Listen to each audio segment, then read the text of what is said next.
পূর্ব ঘোষণা ছাড়াই ইরানের সাবেক সর্বোচ্চ নেতা আয়াতুল্লাহ আলী খামেনির মরদেহ বহনকারী কফিনটি তেহরানের জমহুরি সড়কে নেওয়া হয়েছে। এটি সেই জায়গা যেখানে খামেনিকে হত্যা করা হয়েছিল। শুক্রবার তেহরানে আনুষ্ঠানিকভাবে তার কফিন উন্মোচনের পর এই পদক্ষেপ নেওয়া হয় বলে নিশ্চিত করেছে দেশটির রাষ্ট্রীয় গণমাধ্যম Islamic Republic of Iran broadcasting IRIB।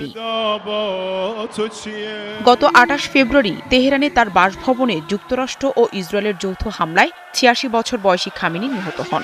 ইরানি কর্মকর্তাদের ভাষ্য অনুযায়ী হামলাটি হয়েছিল জমহুরি স্ট্রিটে। পরে শোকাহত মানুষের জন্য ওই স্থানে রাভাক কেশভারদোস্ত নামে একটি অস্থায়ী প্রার্থনা স্থান তৈরি করে ইরান।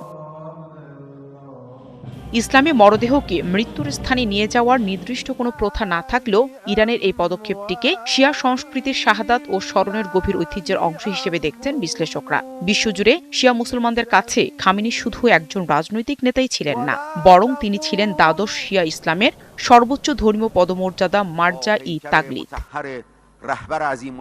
তবে খামেনির মৃত্যুর ৪ মাসেরও বেশি সময় পর আয়োজিত এই শেষকৃত্য বেশ তাৎপর্যপূর্ণ।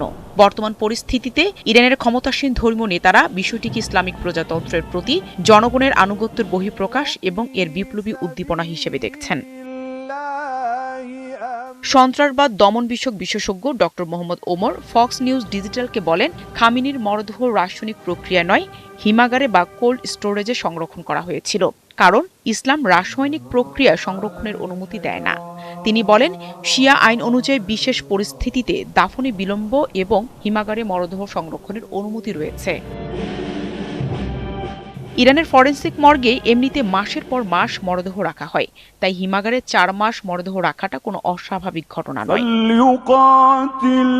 নাহিদা রিন্থি, ৭১।